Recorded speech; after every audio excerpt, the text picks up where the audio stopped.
like to introduce Jack Frost, who will say a few words and then introduce, get our program started. And Jack Frost is the Vice President and Director of Community Giving at Bar Harbor Bank and Trust. Bar Harbor Bank and Trust has been a long-time sponsor of the Down East Living with Cancer Conference and and also been a strong supporter of the Beth Wright Center through the years. And also, the bank supports other organizations who are also working to lessen the burden of cancer in Maine. So Jack is, like I say, a great supporter, and we're excited to give him a chance to say a few words about the Bar Harbor Bank and Trust, and also to introduce our program. So Jack, you can take it away. Thank you, Michael. Can everybody hear me okay? Great. Good morning, and thanks to the committee that pulled off this event, and great to see some folks there on the screen. Hi, Ray. People I haven't seen in a number of months. So the facial hair, I tried to change the lighting a little bit, but it's No Shave Movember. I think I'm in the lead for fundraising to support men's health and cancer awareness. So sort of the timing is right here for me to do this intro, but excuse the mess. My wife's about ready to kill me. So I have a new title at the bank, Michael, and I didn't get a chance to tell you, but I've also been designated as the health safety officer. So I have the extreme pleasure of checking people in every morning, which I did this morning, then came back to get on Zoom. So, all these titles, you never know where you're going to end up. But want to thank everybody for being involved this morning. And as Michael said, Bar Harbor Bank and Trust has been a tremendous supporter over the years of C. Wright Cancer Resource Center and so many other organizations that we're pleased to support. And I appreciate the opportunity to introduce Jeffrey Scott. And I see that Jeffrey has a background in counseling, and I married a counselor a number of years ago. My wife, Brenda, who's a guidance counselor now at the Ellsworth Elementary Middle School. And fair to say that I've been her most challenging client for 30 years now. So I want to take just a moment to introduce Jeffrey, and we'll get going here. Jeffrey was a regional supervisor at the State of Maine Department of Health and Human Services, serving adults with developmental disabilities prior to retiring a few years ago. He spent approximately 40 years developing programs and services for developmentally disabled individuals in 4 state governments, and provided counseling to families and individuals with disabilities. Jeff holds a master's degree in counseling from James Madison University. After being diagnosed with cancer 4 years ago, he underwent treatment, including surgery. He then decided to combine his counseling background and his career journey to volunteer as a facilitator of a prostate cancer support group in Washington County through the Beth C. Wright Cancer Support Center. He also serves on the board of the Maine Coalition to Fight Prostate Cancer. And Jeffrey, thanks so much for being with us this morning and sharing your journey and giving us your words of wisdom. Thank you. Thank you. And now I would like to introduce Trevor Maxwell. He is our keynote speaker. We're very fortunate to have him today. He is, aside from being a speaker, he's a writer, a PR consultant, a former newspaper reporter. He lives in Maine with his wife and has 2 daughters, 2 teenage daughters. In March 2018, he was diagnosed with stage 4 colon cancer and is currently on immunotherapy. Trevor recently founded the Man Up to Cancer program, which is a mission-driven company and an online community designed to empower men and those who love them and help them to avoid isolation through their cancer journeys. So Trevor, it's your time. We've really anticipated this for a long time. Your time with us today, and anxious to hear your presentation. Thank you. Thanks so much, Jeff. Jeff, do you hear me all right? Am I coming through? Yes. Hey, everybody. I'm Trevor, and I just want to start out by saying how grateful I am to be here with you. Grateful to still be here at all, really. Going on 3 years, facing metastatic colon cancer. Definitely ups and downs, but overall, just gratitude for the day. So I want to thank Michael, Jeffrey, Amy, Nadine. Like, I would name you all if I could. The whole conference committee. The fact that you guys have put this together under these circumstances with what we're facing is remarkable, and it's a testament to your effort, your dedication, your commitment to the cancer community. So everyone who's here is just doing amazing work. And again, just thankful to be here with you. I want to share, to start out, I'll share 3 recent conversations I had with male relatives in Maine that kind of illustrate this, the guy problem around health and cancer. The first one, I was talking to my cousin.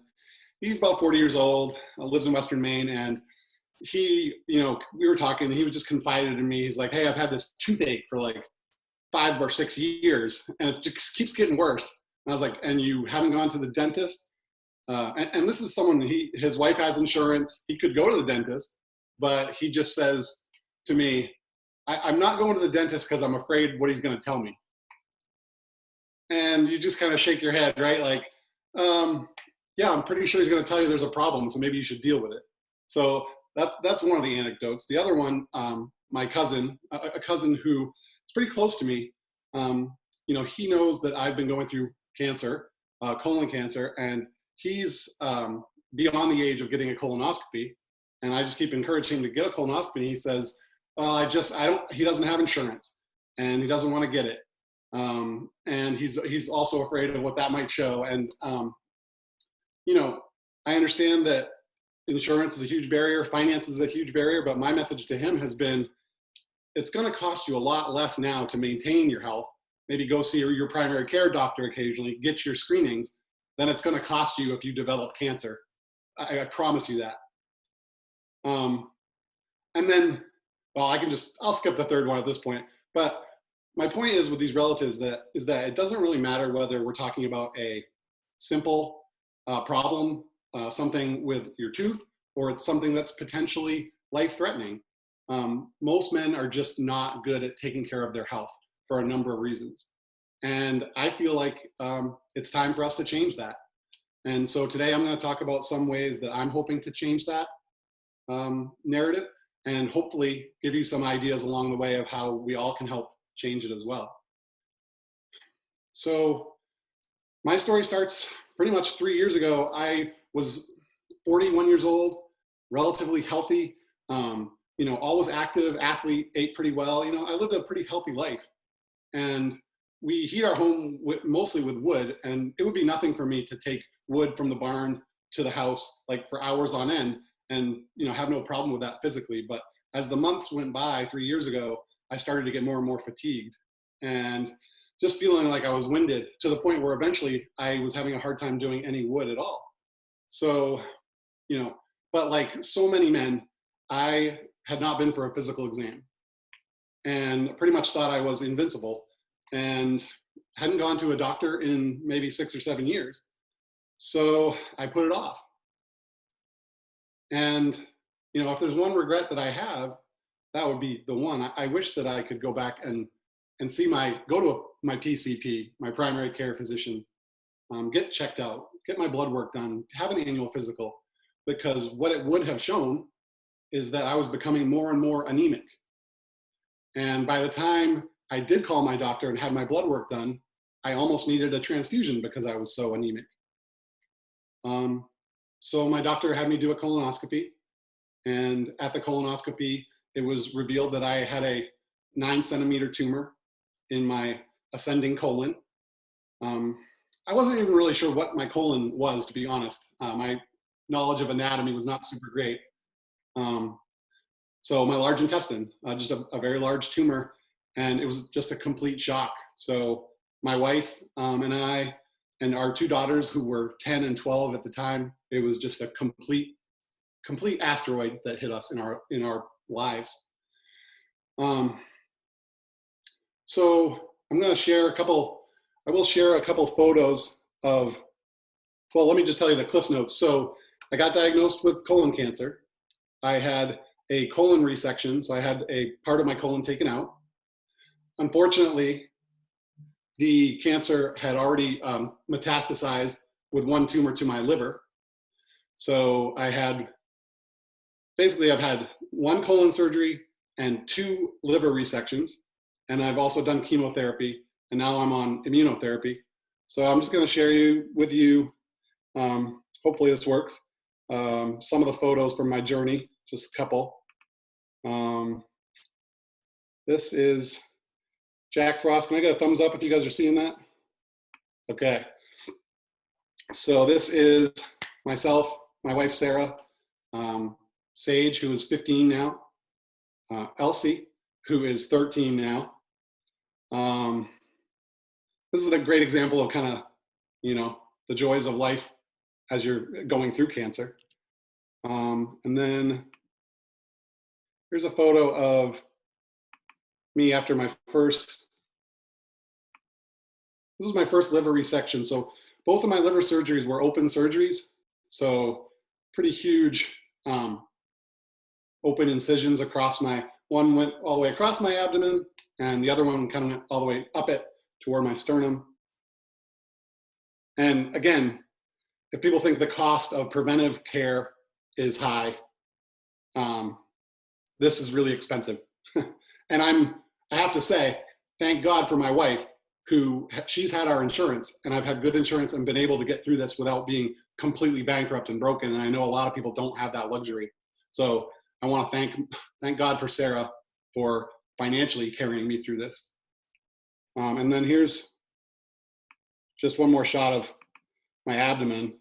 It's a little gross, but this was after my second liver resection. So just to give you an idea of physically what my journey has kind of looked like.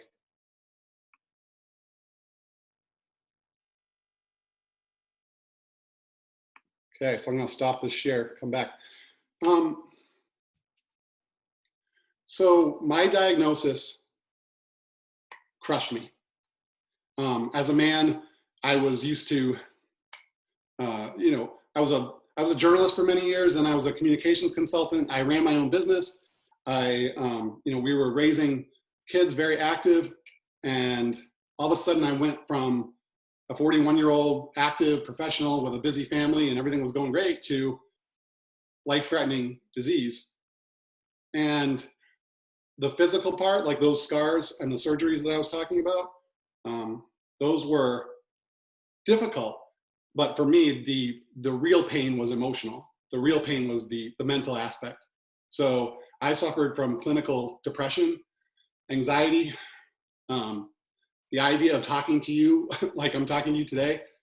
During my first 6 or 8 months of diagnosis, I was barely able to have a phone call. I was emotionally devastated. And I really withdrew during that period. I withdrew from my family, my friends. I really found myself isolated. That was the darkest time of my life. And right around Christmas time of 2018, I was at my lowest point, and my wife and I were barely speaking. It was just brutal. And we kind of had this blow up where she was brave enough to tell me this, because she's like, hey, it doesn't matter how long you have to live. Like, you might not live a long life because of this cancer, but in the time that you have left, we need you. Like, we need you as a husband. We need you as a dad. All those things that I kind of just checked out of because I was in so much pain and distress. And I said, I just can't get over the idea of, I don't want the girls to remember me as sick. Like, I just can't get over it. Like, I'm going to die. They're going to just remember me as a sick person. And she said, I'm not worried they're going to remember you as sick. I'm worried they're going to remember you as sad. And that's not who I am. Like, so that was really the turning point for me to say, I'm in a hole right now, but I have got to get back. No matter what my disease does, I've got to get back to being more myself and living with purpose and being the dad and the husband I want to be. So that's when I made the decision to say, I need help. And I think that's the critical point that a lot of men struggle to get to, is to admit that they can't do everything on their own. And I had to admit to myself, I couldn't dig out of that hole by myself. So I started going to counseling. I went to the Dempsey Center meetings. I got individual counseling. I started doing more exercise. I started reaching out online to colon cancer groups and meeting people, not just in Maine, but around the country and the world, going through metastatic colon cancer, connecting with them, sharing stories, just getting out of that isolation. And for me, that really saved my life. My battle with the disease continued, and it still continues to this day. But through reaching out and accepting help, I was able to start regaining my mental health. And it's not that I don't experience depression and anxiety and the darker stuff anymore. It's just that I'm not clinical and I don't dwell there. So to be able to get out of that was such a gift. And as I started getting better mentally, I really noticed something glaring, which is out there in those spaces, counseling, just support groups in general, online, in person, I call it like the 75-25 split. So 75% women, 25% men. Now we know that cancer it's not 75-25. We know that cancer is 50-50.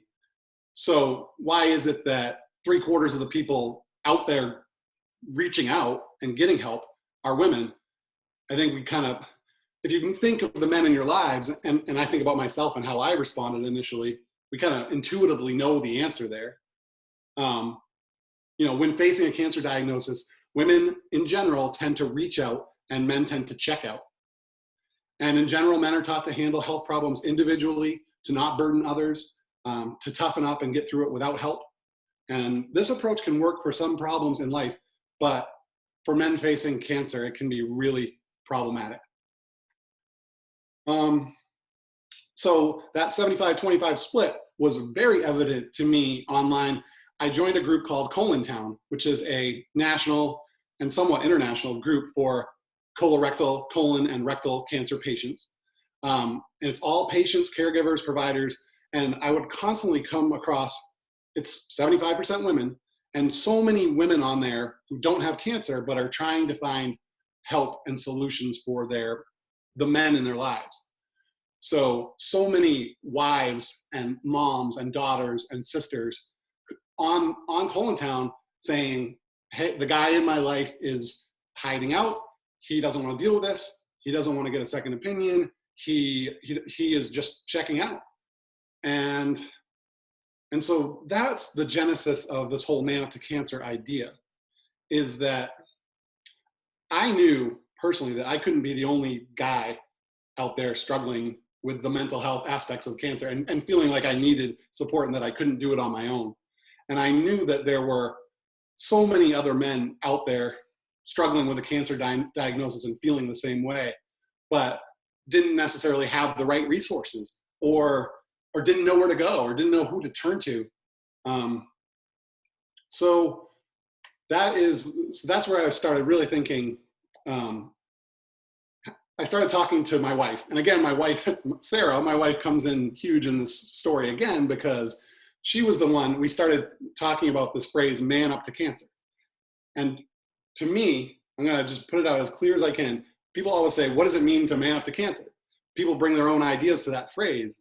And to me, what it means to man up to cancer is that manning up to cancer isn't just about being tough. It's about being strong enough and brave enough to accept help along the way. So really, I'm trying to take that phrase, and a generation ago, men were just supposed to take everything on their own and not burden anybody. And in our generation, I want to let other men know that we can go through this as a pack. Guess got some notes here. I'm going to switch them.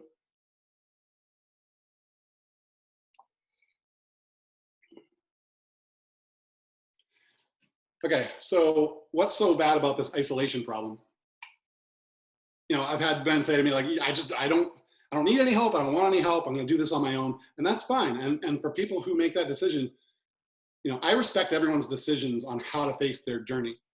But I will say that I feel like there are many reasons why men should not face cancer in isolation. The top number one reason is mental health. So social, and as I started researching this topic of men in isolation, I started realizing that it wasn't just anecdotes. Like, it's not just these people on Town telling me their guys are checking out. There's actually science behind this. There's many scientific studies showing that men are more likely to experience mental health distress, anxiety, depression, suicide, substance abuse, all the really bad and scary stuff that come along with intense mental health challenges. When faced with a life-threatening illness, men are more likely to experience those in general than women. So, I mean, that's just a fact. Number two, in terms of the isolation problem, is relationships. My relationship with, my wife and I are high school sweethearts. We've been together since 1993. And so that's 27 years, and we're both only 43 now. So, but this, going through cancer, and when I struggled with my isolation, almost broke us. You know, I wanted to leave. I wanted to go off into the woods and just disappear and make it so that no one else had to suffer with this. And thank God she loved me enough to convince me that that wasn't the way to go. But the stress on relationships, the strain, the emotional and physical stress during cancer, it magnifies all the other stresses of a relationship. Couples confront changing roles. So instead of spouses, all of a sudden I become a patient, and I've needed her to give me care. I mean, even change my dressings and do things that I never imagined I would ever have to ask my wife to do for me. And she became a caregiver, you know, in a way that she never imagined either. And then the third, what's so bad about isolation problem is medical outcomes. Cancer, I'm just going to read this from the American Cancer Society. Cancer patients who are isolated are at higher risk of dying from cancer versus patients who have social support. And there are many contributing factors to this. When men isolate, they don't seek the best medical care possible. They don't seek second or third opinions. They don't connect with other patients, who are often the greatest sources of information about doctors and treatment options.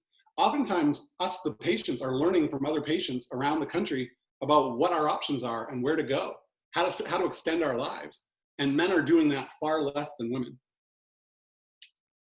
So what are some solutions?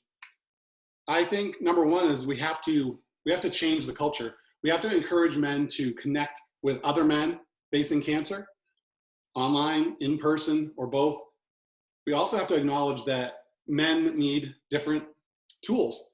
Sometimes traditional support groups is not something that a man's going to want to participate in, but maybe they want to go on a fishing trip or a hunting trip or some physical activity with other guys who are facing the same illness as them. And sometimes that might lead to connections and conversation. Other times it's just about brotherhood and being together. Social time, social connections. Social time is the first step in providing that actual support for men, bonding over the things we have in common, our interests, hobbies, non-cancer stuff. And then providing role models, teaching men that they can still be tough and masculine, but also accept help. And our key message there is, if you want to be the rock for your family, if you want to be the provider, if you want to be the protector of your family, or a co-protector along with your spouse or partner, you have to be around to do that. You have to take care of your health. You have to be proactive. You're not going to help anyone if you're, dying of cancer. I can't put it any more bluntly. So Man Up to Cancer is my own effort to apply these solutions in the real world.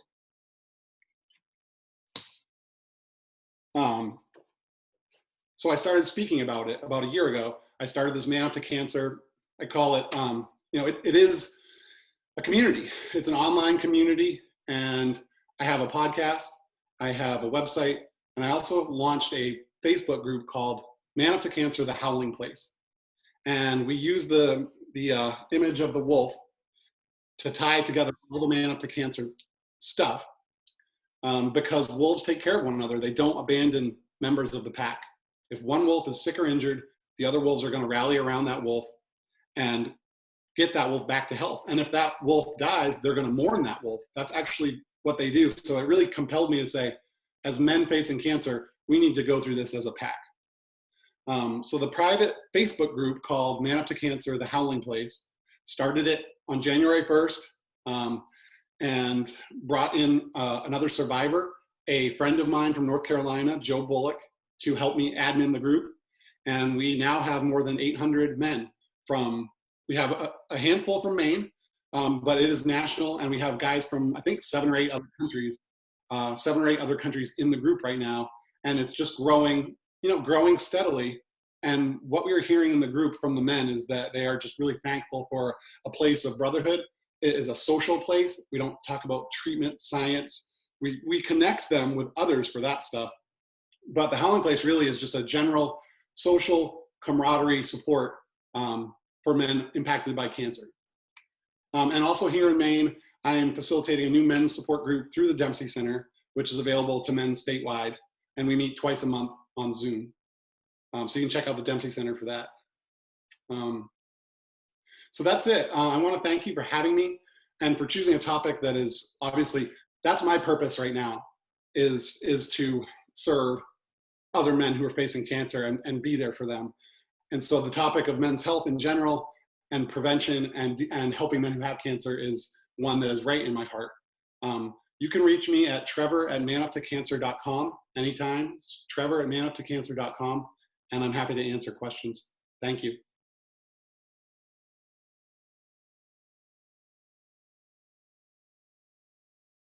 Is Jeff jumping back on?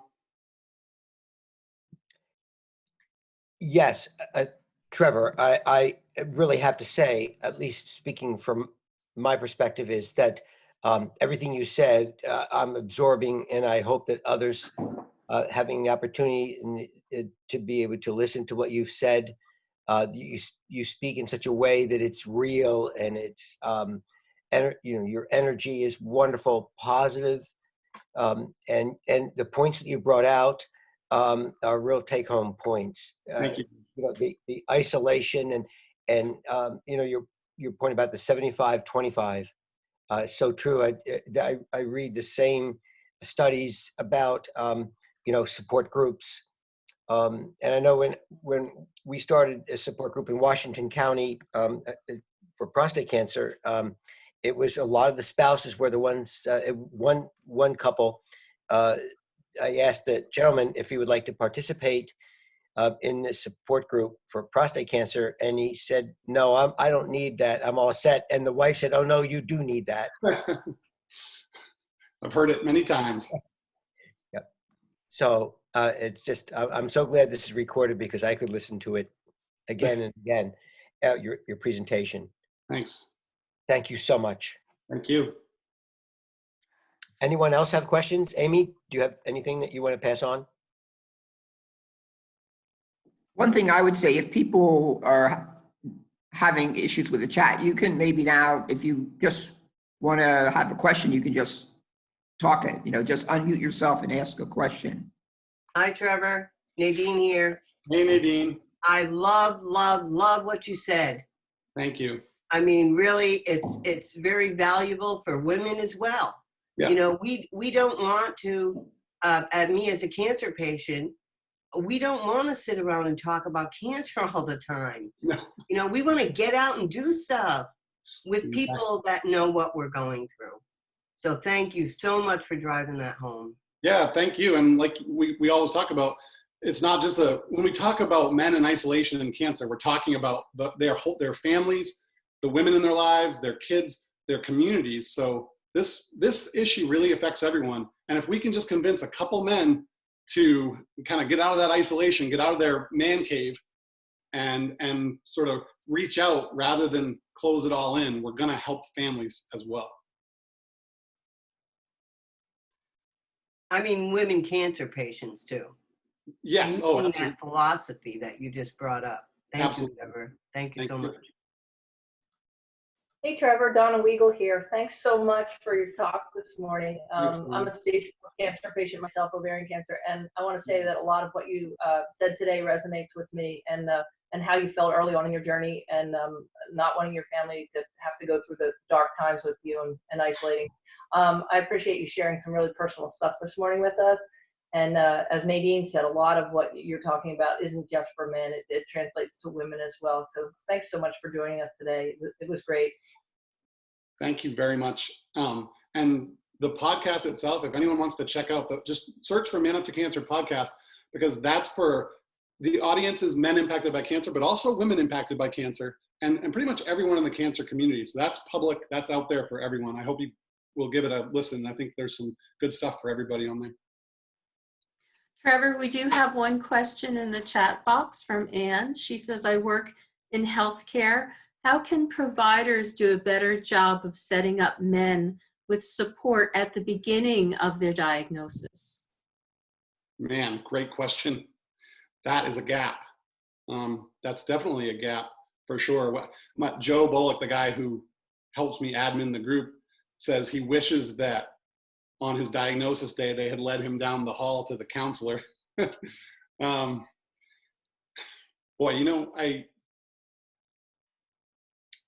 it's really hard to tackle within clinic, like within the practitioners to it's a big ask to try to have them all make sure that everyone is provided with social service resources. I do see it happening, but I think it just has to be strengthened. And I think one thing we can do is differentiate. We can't just provide the same supports for co-ed and expect that men are just going to take that on. I think there has to be some gender specific options, which is kind of what Man Up to Cancer is trying to do, is like, hey, if you want something that's a guy space, here's something for you as well. But we can't shy away from the understanding that some guys don't feel comfortable in a co-ed support space for a lot of reasons, a lot of good reasons. And so I think we need to acknowledge that and be okay with that. I think there's a lot of people who don't want to accept that, just say everyone should be equal, everyone should be treated the same. But from my experience, there's many men who are embarrassed to share in front of women like that, and don't want to connect in a co-ed group, but would do it with guys. And that's just being honest about where we're at with our culture. Trevor, is there some man-specific activity that you found has been helpful in your group? Well, unfortunately, because of COVID, the big thing that I wanted to do when I started Man Up to Cancer was actually get people together in person, so we could go on hikes, walk through the woods, go to the beach. Because I think a lot of the men in my group specifically want to just be active in the presence of other people going through cancer, whether it be going on a little adventure or just going out to dinner, or doing, like I said, like a fishing expedition or something like that. So hopefully we'll be able to, within the next year or so, we'll be able to get back more to connecting people socially in person. But in general, another thing I found is that men are just looking to feel normal. And men who have cancer, especially, men who are impacted by cancer, you often feel like everyone's looking at you like you got 10 heads. So just having a space where you're connecting with other men who are in the same boat, even if you're not discussing cancer or going deep on that, is, I feel, a really therapeutic option. And I feel like men are discovering that.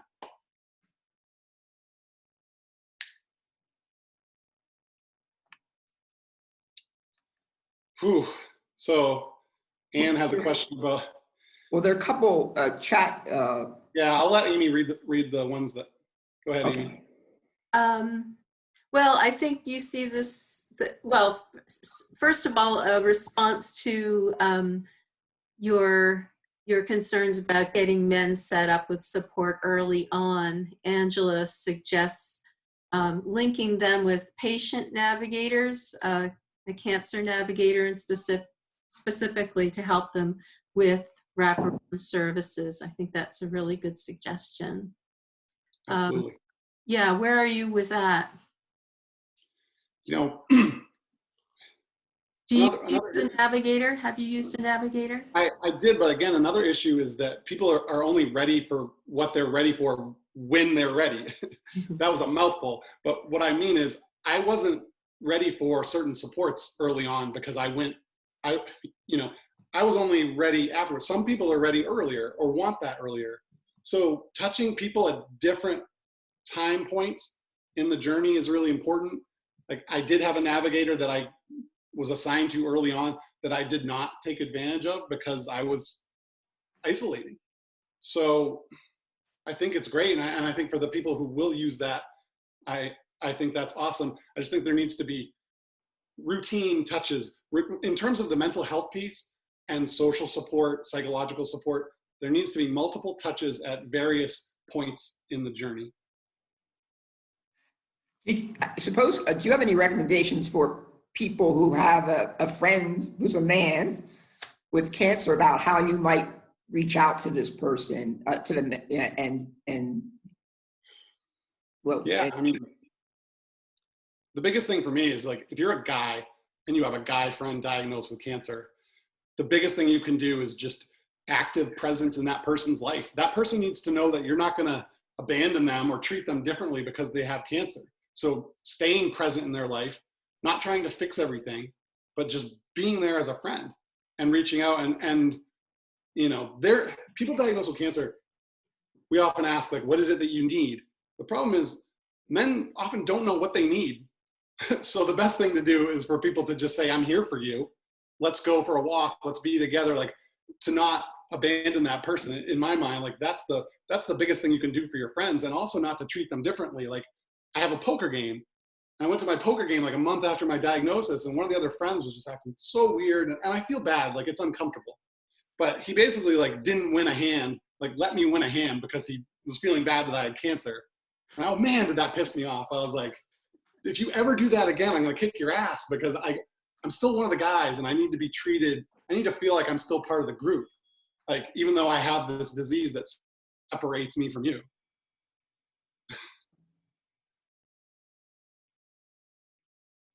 Is there any other in the chat box? there is. About have you found resources to support your children? It must be challenging to have a parent living with a cancer diagnosis. Absolutely. I mean, I'm closest. I got involved with the Dempsey Center pretty early on. Well, Cancer Community Center in South Portland, it was at the time before they merged. And I was lucky to get in there for myself, but also for my kids, because they have tons of support and programming. And we always, my kids have done a little bit of counseling. And we also know that there's a lot of supports there for them. So that's the one I'm most familiar with.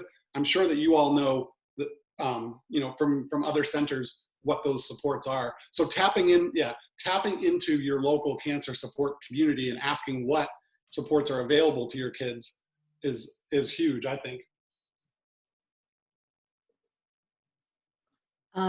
There's a comment from Jeff who says, the one-to-one confidential program is very personal, individualistic from the onset of diagnosis. The one-to-one counselor helps sort out feelings at the start. And Thank you. Go ahead, Jeff. Yeah, thank you, Amy. Trevor, what the particular program that we're talking about is through the Maine Coalition to Fight Prostate Cancer. And I know, as you were saying from the beginning, you know, certain timing is everything, really, in terms of the process and individualistic what people go through. But what I found is what is a helpful kind of starting point is to have at least an individual person, not some group coming after you, but an individual person, and not necessarily a medical professional, not tied to any particular type of treatment or anything, but someone that you could talk to and that listens over the phone and can help guide you. And that saved me. My head was spinning. Didn't know which way to go, not just in terms of which treatment to use, but how do you cope with all this? And the person that walked me through it all, you know, wasn't throwing anything at me. Yes. But it was just, I would, do you feel that almost anyone could benefit for something like that? At least someone to pick up the phone? Yes. 100%. It's not threatening. It's not a face-to-face meeting. You have to go to a meeting. You have to speak in front of a group. Yep. 100%. Within 2 days of my diagnosis, I had a friend reach out to me who said, hey, I have a friend who's a stage 4 colon cancer survivor. Would you like to talk to them on the phone? I was like, oh my God, please put me on the phone with that person. I had to have a conversation to hear from another person, because I didn't know anyone. I did not know anyone with this disease at all. And I thought, I mean, my first thought when I went online, of course, who's not going to go online when they get diagnosed with that, right? At age 41. So I go online, I'm like, well, I'm dead. So I needed to have someone on the phone. So I think that, and that one-to-one, you're right, because in the CRC community, colorectal cancer, there's at least eight major groups bombarding you with emails and information. Like if you ask for it, or if you go online, there's so many groups, and it's overwhelming, and it's not personal, and it's too much. So that one-on-one connection, which should be done through the local, I love how it should be local, absolutely. So yeah, thank you for bringing that up. The gentleman that helped me, he, had, of course, cancer, but prostate cancer in my case. And so I do believe it has to be somebody who has gone through that. Yes. That's the buy-in part of it. But it was non-threatening. It wasn't a group. It was at that point, I didn't know where to start. And that he just gave me a starting point and helped and I my think level. One of the caveats is that ideally that person would have some minimal training around,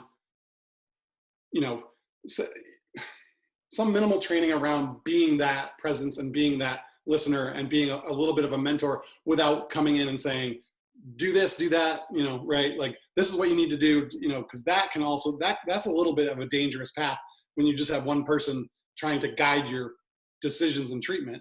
So, but I get it, because I think the benefits outweigh the risks in terms of connecting with someone who has the same illness. Yes, and the gentleman that helped me, he was, if anything, he was trying to slow me down. I was racing ahead, and slow down. This is okay. You're not going to die tomorrow, type thing. And it was just, he was helping pace me. I was, of course, you get out of control. I mean, at first, most people would do, I'm sure. Right. The person who was really trying to push, the person in my life who was pushing me like that and like wanted to do something immediately was my wife. Like literally a week after I got diagnosed, I'm like laying in bed, and I have this colon tumor in me still, and she's like in the doorway with like a kitchen knife. I was like, oh God, this is it. Like, she's coming for me now. Yeah, no, that's it's interesting that you do, and these one-to-one confidential program that I'm referring to in Maine.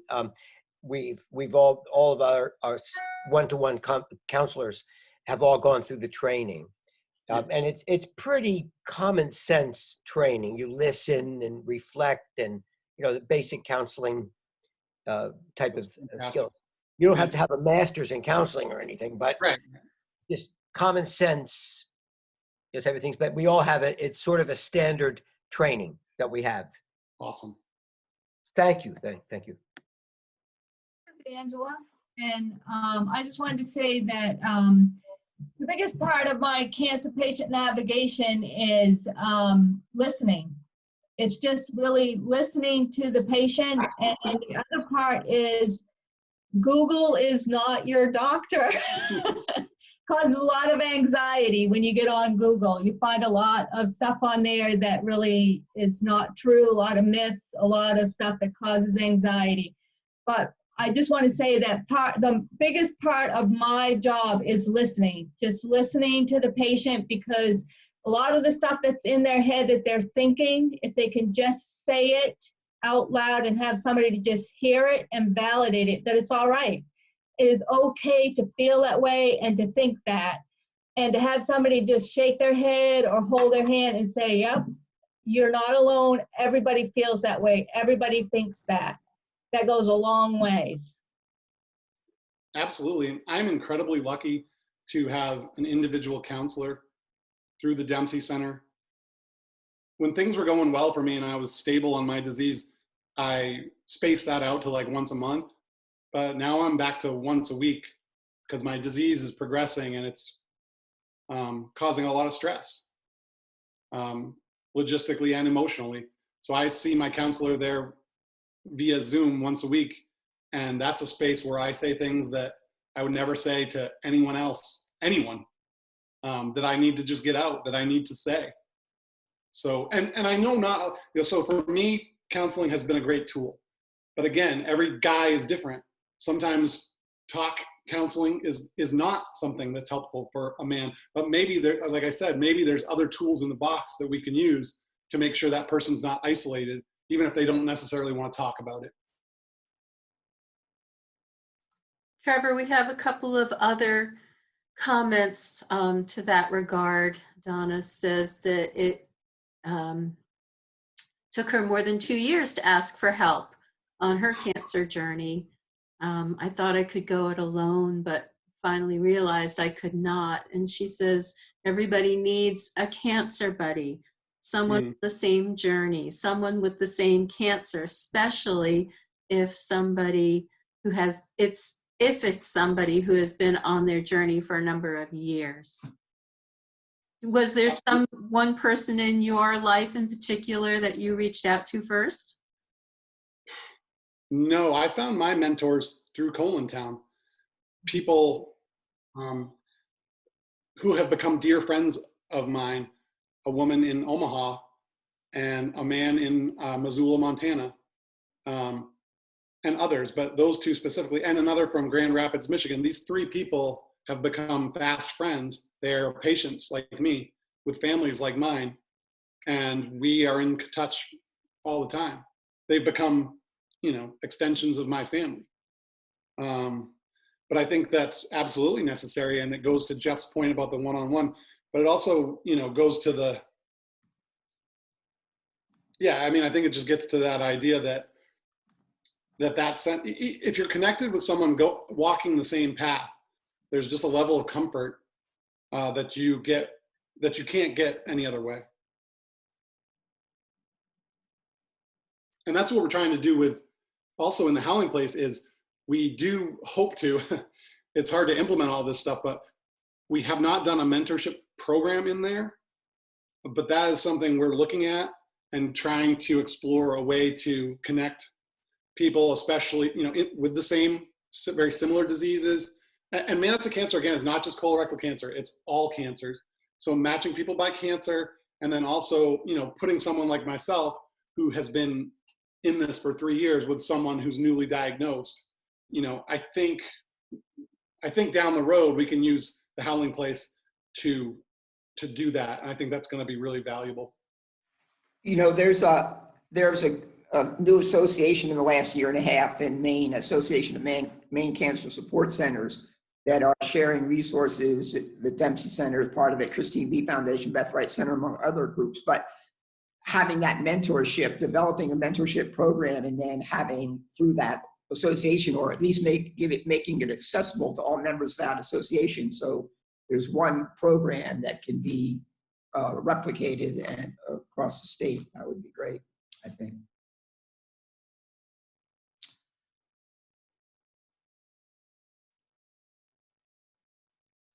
So That wrap up this session? I think so. You're on the clock. I see your eyes on the clock. You know that. Well, thank you again. It's really an honor to be with you, and I'm so thankful to be here. Thank you so much, Trevor. I'll be really looking forward to talking to you at some point after the session, because I know that this is going to have a ripple effect, what you've said today.